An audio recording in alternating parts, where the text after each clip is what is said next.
Harus ada keberlanjutan dan kesinambungan. Harus. Kalau sudah kepemimpinan 1, kedua, ketiga sudah sampai ke SMA, mestinya kepemimpinan yang keempat itu diteruskan untuk masuk ke universitas. Jangan balik lagi ke SD lagi.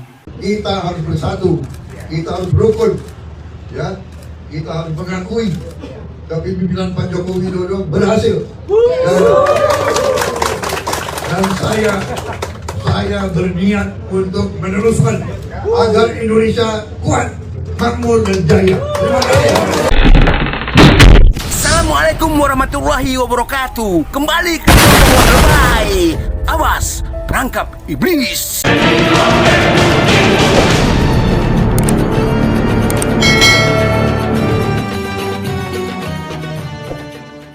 Yang saya tawarkan, satu, melanjutkan program-program yang strategis yang menuju kepada nation building, kepada Indonesia makmur.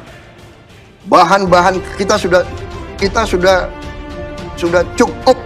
Kita tidak mau lagi menjual kekayaan alam kita sebagai bahan mentah. Tidak mau lagi.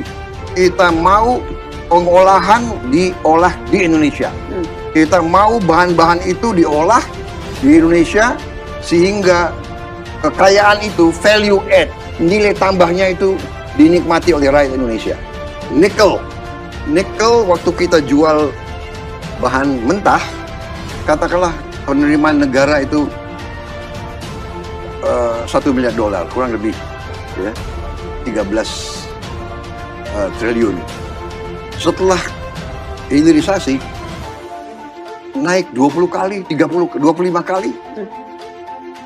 Bayangkan, ini yang sangat penting. Ini baru nikel, belum boksit. Juga gagasan beliau tentang bagaimana akses kesejahteraan itu bisa sampai ke dapur-dapur rakyat. Lebih lanjut, Immanuel Ebenezer mengatakan, untuk meningkatkan kesejahteraan rakyat adalah dengan cara memenangkan pemilu dan pilpres pada 2024 mendatang. Immanuel Ebenezer juga menegaskan bahwa Prabowo Subianto sangat layak menjadi Presiden ke-8 Republik Indonesia karena dapat meneruskan program-program Joko Widodo. Kita kader Gerindra apakah siap memenangkan Bapak Prabowo? Ini sudah saatnya, benar nggak, Mama? Sudah saatnya Indonesia dipimpin orang yang ikhlas seperti Pak Prabowo, betul? Betul. Dan ya, cita-cita kita menjadikan Pak Prabowo presiden hanya bisa terwujud kalau pemilu terlaksana dengan damai, betul? Betul. Karena itu kader Gerindra mendukung pemilu damai. Siap? Siap. Alhamdulillahirabbil alamin. Insyaallah kedamaian ada di negeriku. Seluruh bangsa, seluruh rakyat, penghuni negeri ini hidup dalam rukun dan damai. Mari kita berdoa agar kita selalu dalam karunia dan rahmat Allah tabaraka wa ta'ala. Udah sama-sama kita dengarkan pernyataan statement Prabowo Subianto melanjutkan agenda kerja Presiden Joko Widodo yang belum terselesaikan. Nggak heran kita melihat jeniusnya pikiran-pikiran konsep-konsep Prabowo Subianto, karena bapaknya itu pakar, ahli ekonom. Tentulah darah itu mengalir pada Prabowo Subianto. Begitu juga pamannya gugur di medan juang. Tentu juga itu mengalir pada Prabowo Subianto sebagai prajurit, kesatria, pejuang. Ini yang kita butuhkan, pemimpin.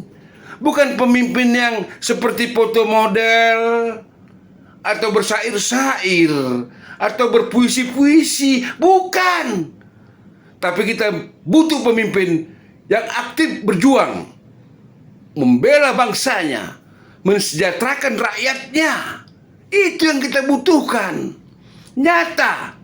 Walaupun banyak komentator dari pengamat politik, bahkan lawan-lawan politik Jokowi menyerang, menista. Namun Prabowo Subianto dan Presiden Jokowi terus melaksanakan tugas-tugas mereka, bertujuan agar bangsa ini punya martabat, dihormati oleh negara-negara lain. Bahkan kita bersyukur sekarang di bawah kepemimpinan Presiden Joko Widodo, bangsa kita termaksud golongan ekonomi menengah ke atas. Hebat kan? Yang mengakui adalah Bank Dunia. Apalagi yang kita ributkan? Mari kita bersatu bergandeng tangan. Jika kalian punya ide-ide besar, punya konsep-konsep luas dengan dasar untuk membangun rakyat, mensejahterakan rakyat yang hidup dalam penderitaan, bergabung, bersatu, bukan saling musuh-musuhan.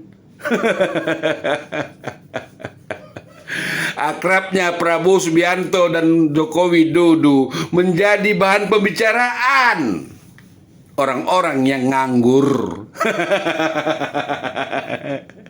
Menjadi isu orang-orang yang dengki.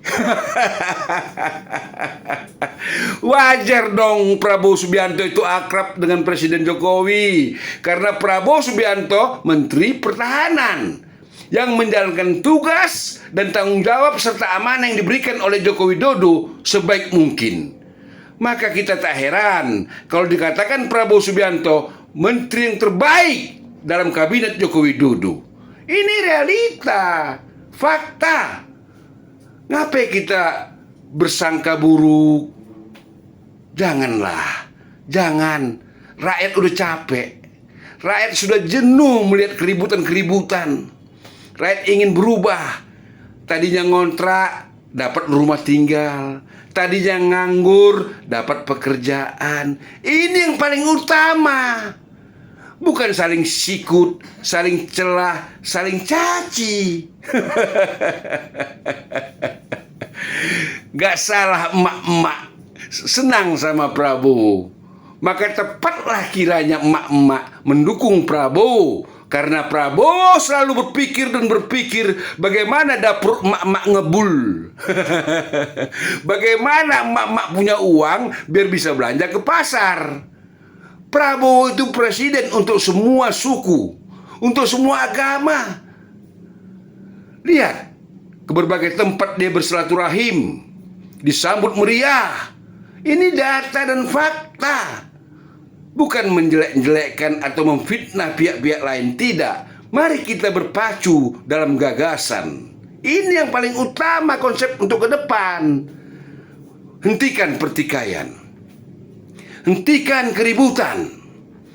Mari kita konsen bagaimana cara membangun negeri. Tentulah kita dukung orang-orang yang ahli dalam hal itu. Wassalamualaikum warahmatullahi wabarakatuh.